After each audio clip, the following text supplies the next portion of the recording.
Welcome, Lagos, to the radio show brought to you by Avon. This is Practical Health Tips with Dr. Avon. I'm Sandra Ezekwesili, and Nigeria Info in association with Avon HMO brings you Practical Health Tips with Dr. Avon. Thank you so much to Avon for making sure that you have access to information like this. We've also got a guest in the studio with us today who will be talking about something that affects quite a number of people, 11% of the reproductive age population. That's approximately 6.7 million women. I'm a bit I'm raising my eyebrow because that data is for women, because I do know that infertility is not one-sided. It's not just women. You have also men who are struggling with fertility as well, but the conversation often tilts towards women, and I need us to stop it. But my guest today is the practice manager at One Wellness Center. She is a doctor who's been a doctor for a long time. Her name is Dr. Chibuki Aigbe. Good to have you on the show. Good evening. Hi, good evening. Thank you. Thank you, Sandra. Good to have you here. Welcome.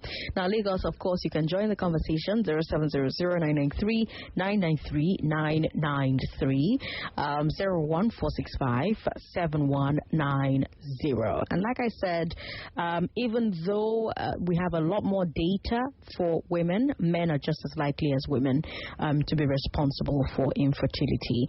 Oh, and by the way, if you're a smoker, people who smoke have been proven to have decreased fertility. I don't know if you've heard about that.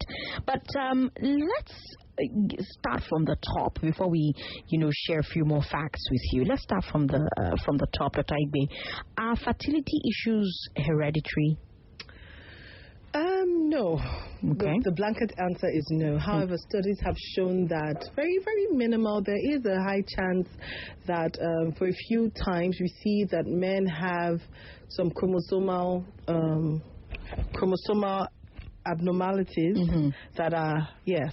So things like chromosomal deletions, which can be passed on to an offspring, but it's very, very rare, very, very minimal. Now, we're not doctors, so we don't know what chromosomal deletion means. Okay. What is that? So everybody has, a sperm has 24 chromosomes, right? And for each of those chromosomes, there's a particular gene in the Y chromosome, the ones responsible for male sex, and it's called the azoospermia factor. Okay. Yes, so sometimes it's missing, and that can affect the ability for a man to produce sperm. I see. Yes. Okay. I like that you've gone there, because, like I said earlier on, we hear a lot about infertility in women. How common is male infertility? Almost as common as female infertility. So why are we always praying for women? I think it's a cultural thing. Men don't like to be seen as quote unquote incomplete, not able to meet with the responsibility of having a child. Non-virile. Exactly. Because virility comes with, in our culture, strength, success, reproduce. Exactly. So men don't like to see themselves as, and there's also a lot of shame around it. There's a lot of shame around it, so a lot of people don't speak up. And so the women are the ones who are inundated with that yoke of you must get a child, and then they are the ones bringing their foot forward, trying to seek help. Yes. Do you think that, of course, you're not a public health expert, you're a medical doctor, which is two very different things, but I wonder if you think that there are things that, I don't know, the medical community could do to get more men to get tested to see if the infertility problems are from them, to get more people to be aware that look, when there are fertility issues, you have to look at both halves. Yes, in the union. What needs to happen for people to start to go there first instead of second? So in my facility, the One Wellness Center, we're a gynae facility, and then one of our major offerings is fertility care, we ensure that so we have seen, Sha, that women make the first move, right? And by the second consultation, we make sure that the man is with you, right? So we have a counselor who tries to engage the man, does a little psychotherapy even before they begin their process of IVF, for example, or any fertility treatment, right? Just to get their buy-in, because I don't want to go spiritual or biblical here, but then the Bible says can two walk together unless they agree, right? So as much as possible, we do that in our own little way. And then for opportunities like this, we do spread that quote-unquote gospel that the responsibility of a couple achieving pregnancy rests equally on both the man and the woman, because even if the woman has the fertility issue, she will still also need the encouragement of her husband and support and vice versa. Right. Yes. Okay. Now, I know that women experience menopause when they get to a certain age. Does something similar happen with men, or is it all smooth sailing for them? For men, I'm tempted to say, so I'll answer your question strictly. Men don't have menopause. They don't go through menopause, because menopause is when you cease to release eggs. Menstruation. Yes. No, sorry, eggs. Yes. But men produce sperm from puberty till they die, all through their lives. However, there is a decline in the quality and quantity of sperm that they release once they clock 40 to 50. So you mean their biological clock is ticking? Bam. It is. It is. And then you see things like information. Why has this information been hidden? Because men are men. Remember what we said initially? We have people, we have the men who always want to be seen as the virile, strong, always potent men, but really and truly studies have shown that the quantity and quality of sperm that they produce decline after the ages 40 to 50. So same as women, because so for women the quality and quantity of eggs you produce start to decline from age 35, and then depending on their menarche, but when they started their menstruation, because every woman is born with all the eggs that she needs, right? And over time, when she hits puberty, she starts to release those eggs, and at a certain age, which is menopause, that stops. And typically so if you start your menarche early, you will, or you should hit. You're saying menarche, what is that? Menarche is when you start seeing your period. So okay. If you That's a new one, I've never heard that before. Oh, okay. Well, I had said it before. So if you achieve if you start seeing your period early, tendencies are that that's the one we do. Use that one.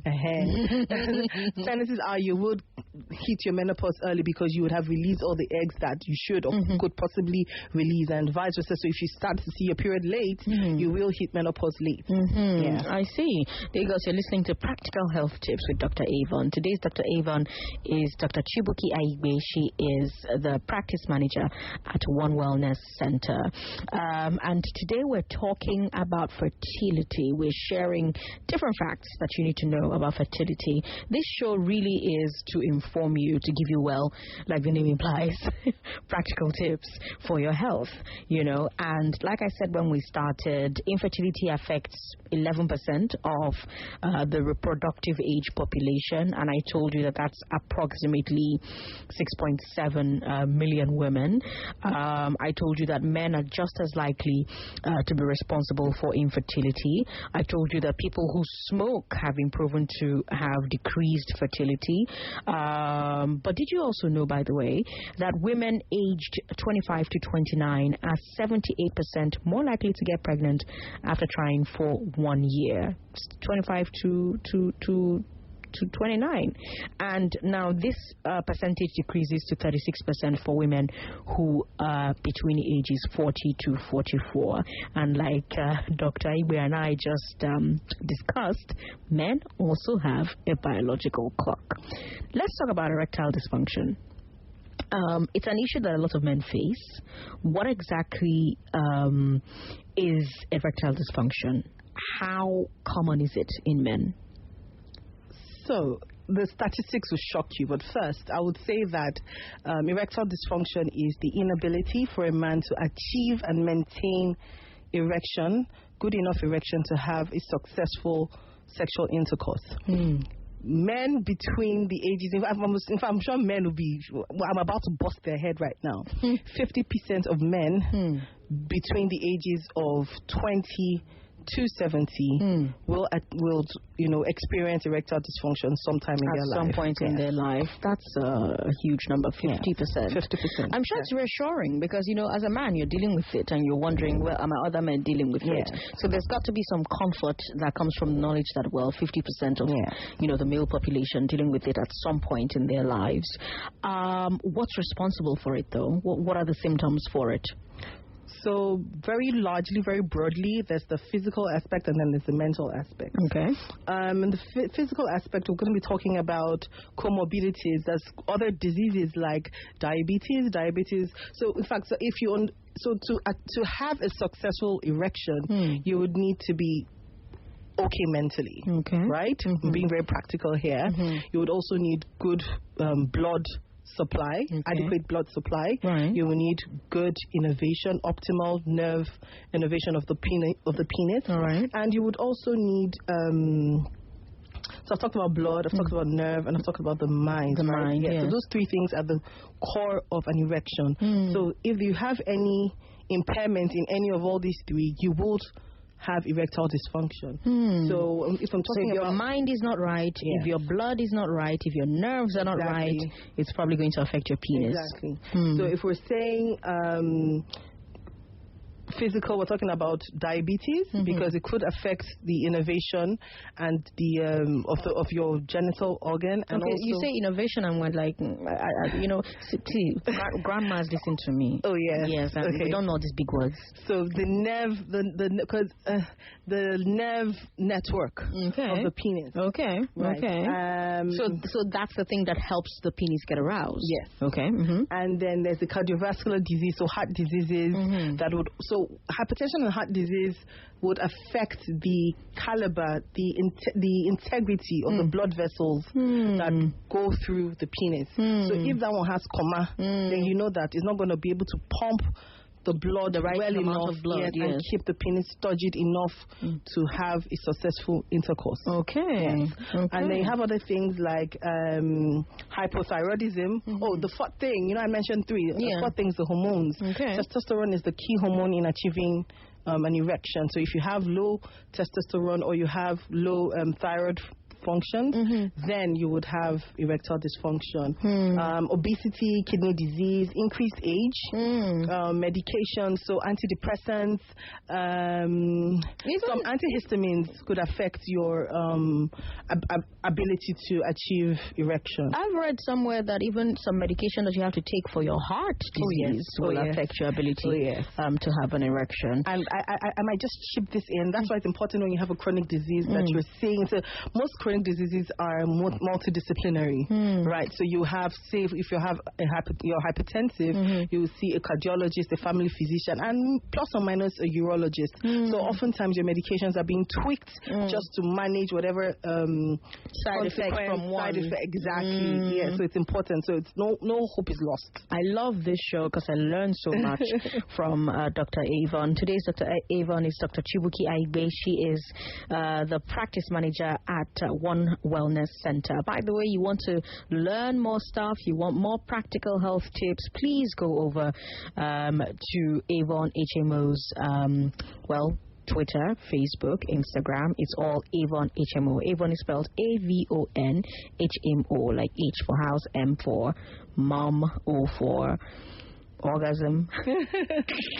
Oh yeah, a big old. So yeah, just get on Twitter, Avon HMO, Instagram and Facebook, Avon HMO, or send an email to them if you have questions that we don't have the time to answer at the moment because we have just 30 minutes and we've taken 15 of that. So email is practicaltips@avonhealthcare.com. Nigeria Info, in collaboration with Avon, bringing this to you every Tuesday, from 6:30. So several women experience miscarriages during pregnancy. What can we say is the leading cause? Are there ways to prevent a miscarriage? First off, I like to start off with definitions so that we don't lose anybody along the way. A miscarriage is when there's a spontaneous loss of pregnancy before the age of viability. And the age of viability varies from place to place. In America, it's 20 weeks. In the UK, I think it's about 18, 19 weeks. For us here in Nigeria, is 28 weeks. 28 weeks. Okay. So it's spontaneous loss of pregnancy before the age of viability, which is 28 weeks for us here in Nigeria. And the age of viability is based on the quality of healthcare we're able to offer a premature baby that gives the child a 50% chance to live. So that's what determines the age of viability. For us here, the commonest cause is cervical incompetence. So the cervix is the neck of the womb, the neck of your uterus that tries to, it's almost like a gateway, I would say. Keep the baby inside. Keep the baby in. So when there's that incompetence, when it's not as close as it should be, then as the baby increases in weight, amniotic sac, and all that weight goes up, weight gain. It gives way, right? The cervix can be like a big. Exactly, and then we can, control that physically with the cervix. There's something that's tight. Just I'm trying to, it's tied up, over the cervix to keep it closed. Another very common thing is now that's a way to prevent a miscarriage. Yes. Okay. Yes, if the cause is a cervical incompetence. But how do you know that you have cervical incompetence? So most times, cervical incompetence is diagnosed in the second pregnancy. So you have lost the first pregnancy, and then they can now see, there's a vaginal examination is done, and they see, the cervix is not as close as it should be. Yes, it's a little patent. That's such a sad way to discover that your cervix is not working great. For us here in Nigeria, it's because a lot of people present late for antenatal. I see. So if you present early, so for us it's almost like the horse before the cart. That's why I said it's diagnosed in the second pregnancy. But ideally, it can be diagnosed in your first pregnancy if you present early for antenatal, where you have your first trimester scan done. A lot of people don't have their first trimester scan done. It's usually in the second trimester when they present for antenatal. But if you are we have a very poor health-seeking behavior in Nigeria, maybe because we pay out of pocket, maybe because of our socioeconomic ability, or you know what I mean? It's even difficult. faith. Or faith, yes, because it's a big problem. I'll come to that. And that's why a lot of people present late, even with fertility issues or even pregnancy, whatever, everybody presents late. I can't remember. I lost my thought for a Yes, second. you were talking about this the rubber band for tightening. We can say that. And when we discover it, for most people, so it's if you have a first trimester scan, you go to the hospital and you present early. You can, they may be able to find it. A simple ultrasound scan can see that. Can see that. This cervix is not as close as it should be, and that can be managed ahead of time. Another cause is rhesus incompatibility. What's that? When there is the rhesus factor. Yes. So it's important that a woman presents early, and she can be sensitized, and you know what I mean. There's also diabetes in pregnancy, hypertension. Okay, but we're skipping ahead. I want to come back to that rhesus factor point. Okay. What is it? So there's this thing called rhesus factor, right? A woman, so it's a protein, right, around the red blood cells. Okay. If a woman's rhesus factor, is rhesus positive and her husband is rhesus negative, it could affect the baby and cause a miscarriage. Yes. So the baby. So if you and your husband are, say, A positive, A negative, it could affect the baby, and it could cause a miscarriage. So it's always important. It's one of the things we ask people to check before marriage. Okay. Lagos, I'm sure you want to join the conversation, so please go ahead. 0700-993-993-993. 01465-7190. That's for women. 01465-7190 for women. Men, call us on 0700-993-993-993. If you have questions that you want to ask over WhatsApp, for instance, then go ahead, please, and ask those questions over WhatsApp. WhatsApp is 080-959-75805. 99.3, hello. Hello, good evening. Good evening, thanks for calling. Yeah, I'd like to remain anonymous, please. That's fine. Go ahead, please. Yeah, I have a question for Dr. there. My question is this: can masturbation cause men infertility? Can masturbation cause infertility? Masturbation. Can it cause infertility in men? Okay, all right. And I also want to know that the man that has a weak erection, can he impregnate a woman? Okay, all right. Thank you very much for calling, Doctor. All right, thank you, sir. So, masturbation is sex, and masturbation in itself cannot cause infertility. Okay. However, because remember I talked about achieving erection, your mind plays a very big role. So if you can only ejaculate by masturbating, then it might affect your ability to impregnate a woman, knowing that you need to ejaculate into a woman. So the brain has a sexual pathway. If there's a way you achieve orgasm, if you don't go through that pathway, then you may not be able to achieve orgasm and ejaculate. That's the first thing. Interesting. Then the second thing was if you have erectile dysfunction, can you impregnate a woman? Yes. So thank God for medicine, science, technology. There are medications that can help with erectile dysfunction. That's one. So the medication. So if those medications include the ones they hawk in traffic, this one good. Where? Definitely not. And I'll tell you why.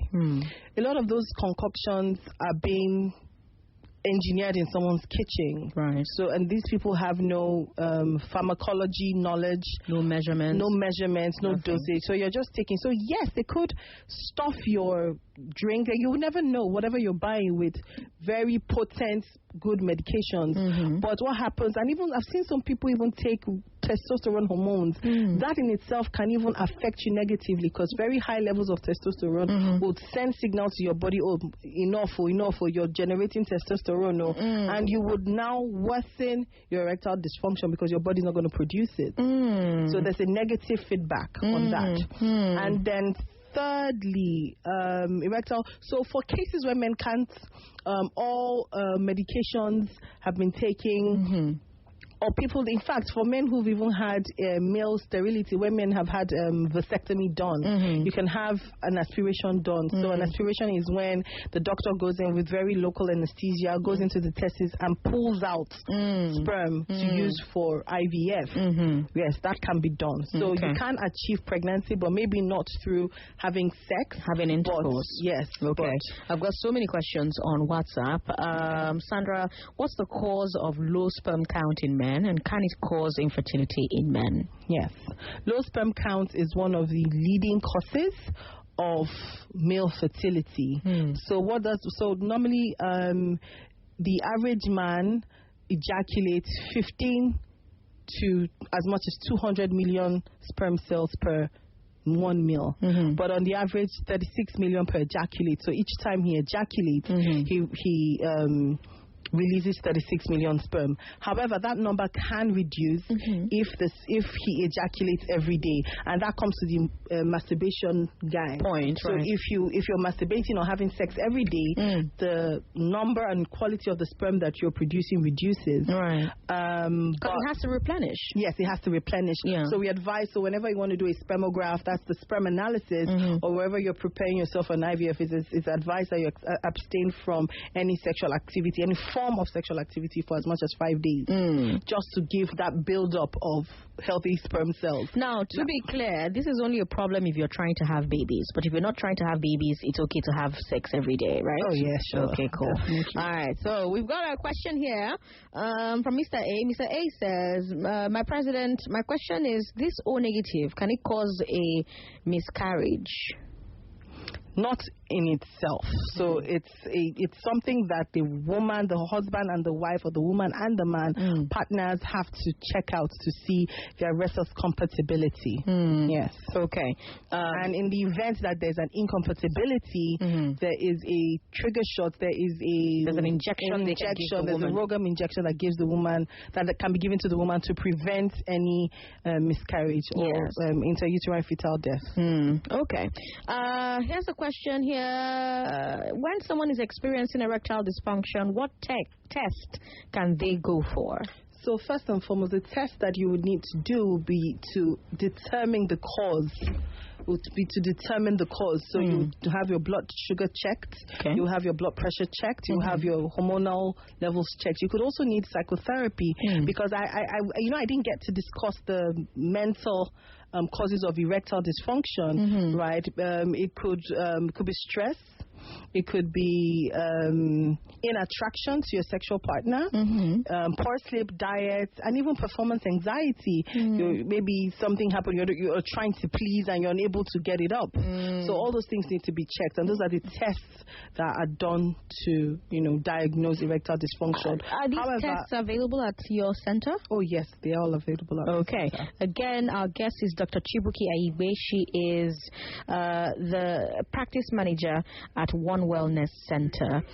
Okay, we've got more people who are trying to call into the show. Go ahead, 0700-993-993. That's for men. Women, call us on 01-465-7190. Hello, good evening. How are you? Hello. Good evening. How are you? I'm fine. What's your name, sir? My name is Mr. Tumbas. I'm calling from VI. Welcome. Go ahead, please.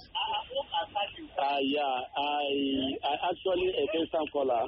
Okay, good to have you on the show. Go ahead, please. And I'm happy I could get you. I could get you Please now. go ahead. We're out of time. Go ahead. Please, can I get the number of the doctor there so that I will talk to her privately about my own problem? Okay. She wants you to send her a DM on Instagram. Okay. What's your Instagram? DRCHIBUKI. That's Dr. Chibuki.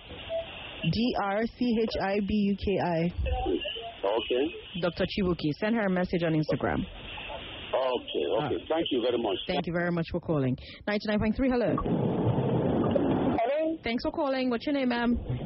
Okay, I'd like to remain anonymous. That's fine. I'd just like to ask the doctor if there's anything one can do to increase follicle in women, someone with low AMH, if there's anything the doctor can recommend, maybe diet or anything. Thank you. Thank you very much for calling, Anonymous. Go ahead. Yes, there is. First and foremost, thank God for technology, science, and medicine.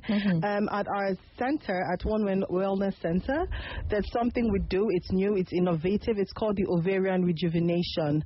You can come in. You can have a consultation with a doctor, and that can be done. So we'll first know where you are. Check your AMH levels, and then we can now do that. But you can have a look up. It's called ovarian rejuvenation. It's new and it's exciting. It gives people a chance. Yeah. Okay. Dr. Chibuki is on Instagram as Dr. Chibuki. Chibuki is spelled CHIBUKI. Dr. Chibuki Aigbe. Of course, if you have more questions, just send an email to practicaltips@avonhealthcare.com or check out their social media, Avon HMO everywhere. Avon HMO everywhere. So Twitter, Instagram, Facebook, Avon HMO. Doctor, thank you so much for joining us on today's show. And a big thank you as well to Avon for being our partner in bringing you practical health tips with Dr. Avon. I'm Sandra Ezekwesili, Ezekwesili on all social media platforms. My phone lines are going through the roof. I've got so many messages on WhatsApp, so maybe this is a conversation that we'll come back to in the future. But right now I have to hand Lagos over to the gang for sports. Argentina is playing tonight with Croatia. So thank you again, Avon. Thank you again, Doc. Lagos, good night. Those were your hard facts. Uplifting the nation through information. Is it appropriate for a policeman to be searching through somebody's phone? No, it is wrong. The problem that the lecturers have against IPPIS is very simple. Our lecturers, they are teaching in University of Lagos alone. They are teaching in other universities, private, public, state, all kind of universities. Now, this IPPIS will cut off this madness. So that is what they are against. No, they feel like the federal government, the corrupt government. So let them be chopping their own at the federal level, while the university will be chopping their own at the university level, academic level. And it can't continue like that. Your reliable station for more information around Nigeria. 99.3 Nigeria Info. Let's talk.